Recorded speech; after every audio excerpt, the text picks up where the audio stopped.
cos a minus sin a by cos a plus sin cos a plus sin a, ঠিক আছে, equal to কত √3 minus 1 by √3 plus 3 plus 1। আমরা এই ধরনের অঙ্কগুলোর ক্ষেত্রে একটা বিষয় খেয়াল করব, দেখো এখানে কি আছে, একই জিনিস না, এখানে cos a minus sin a, এখানে cos a plus sin a, তাই না, ইকুয়াল টু এই ধরনের এরকম দুইটা সংখ্যা আছে। এখন এই ধরনের অঙ্কগুলোর ক্ষেত্রে আমরা যখন কোনো একটা সমাধান বের করব, কোণের মান বের করব, সেক্ষেত্রে আমরা কি করব, যোজন বিয়োজন করব, তাই না।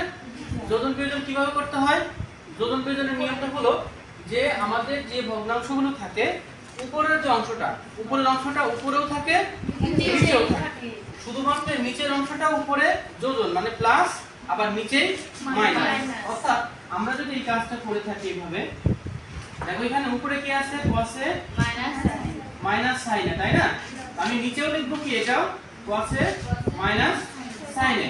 তাহলে এখান থেকে আমি কি উপরের অংশটা উপরেও লিখছি নিচেও লিখছি।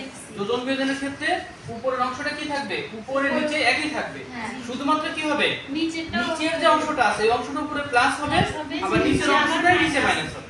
অর্থাৎ এখানে প্লাস কোনটা হবে বলো তো, cos a plus sin a, তাই না।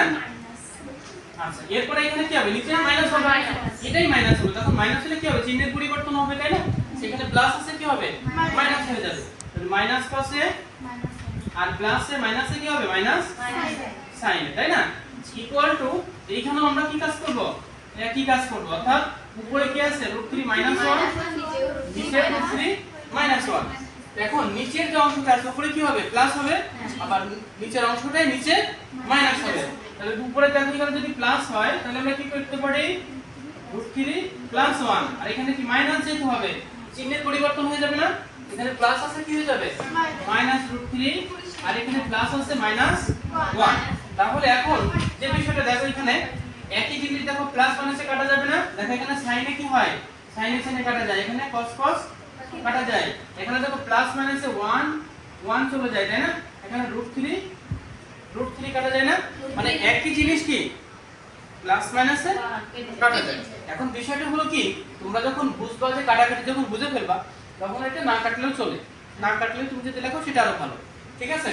তাহলে উপরে আমরা কি লিখতে পারি, কি থাকলো বলো তো, cos এ কয়টা থাকলো, 2 cos a, তাই না, দুইটা cos a থাকলো, তাহলে 2 cos a, আর এখানে sin এ কয়টা আছে, কিন্তু sin এর কি চিহ্ন আছে, মাইনাস, তাহলে কি লিখবো আমি, -2 sin a, তাই না।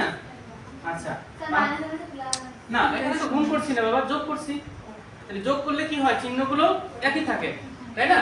আমরা এইখানে অনুরূপ ভাবে করব, দেখো √3 কয়টা আছে এখানে, তাই 2√3, তাই না, আর নিচে কত আছে, -2, তাই না, -1 আর হচ্ছে কত, -1, -2, তাহলে এখান থেকে 2 2 কাটা যায় না, এখান থেকে 2 2 কাটা যায়, বললাম তুমি যখন বুঝবা তখন আর না কাটলেও চলবে, ঠিক আছে। এখন দেখো এই পাশেও মাইনাস আছে, এখানে কি আছে, মাইনাস আছে, তাহলে আমি এখানে কি থাকবে বলো তো, cos a by sin a, আর এখানে কি থাকবে বলো তো, শুধু √3।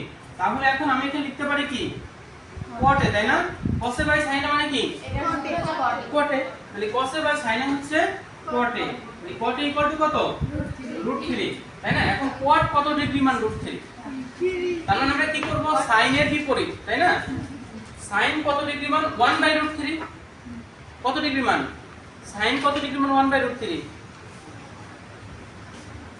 দেখো এখানে আমি কি cot করছি না, cot, আমরা sin এর ক্ষেত্রে কি বলছিলাম, sin এর ক্ষেত্রে 0 1 3 9, তাই না, 3 দিয়ে ভাগ, তারপর রুট, তাহলে এখানে আমাদের কত, √3 না, তাহলে এখানে 0 30 ডিগ্রি, এখানে তাহলে 30 ডিগ্রি কত, 1 বাই কত, 3, তার রুট, তার মানে কত, 1 স্যার cot এর tan হ্যাঁ √3 না, এটা কি tan 30 ডিগ্রি না, 1/√3, তাহলে cot 30 ডিগ্রি মান কত হবে, শুধু √3, cot 30 ডিগ্রি মান কত হবে, তার মানে এখানে এই যে cot 30 ডিগ্রি মান হবে কি, √3। তাহলে এই জায়গাটাতে আমরা যেটা করতে পারি, দেখো এখানে cot a ইকুয়াল টু কত, cot কত ডিগ্রি লিখবো, cot 30 ডিগ্রি, তাহলে এখান থেকে আমি cot বের করলে তাহলে কি হবে, a সমান 30 ডিগ্রি, আমাদের এটাই তো বের করতে বলছে, তাই না। অতএব নির্ণয় সমাধান কত হবে, a সমান 30, হ্যাঁ নির্ণয় সমাধান, এই কোণের মান কত হবে, 30 ডিগ্রি, তাই না। তাহলে এই হলো আমাদের অঙ্কটা কিন্তু জটিল না, তাই না। সহজ আছে। তাহলে আমরা এই ধাপে ধাপে অঙ্কগুলো করলে কিন্তু ইজি হয়ে যাবে, ঠিক আছে? আচ্ছা, কেটে দাও। বোঝা গেছে? তাহলে উঠে ফেলো।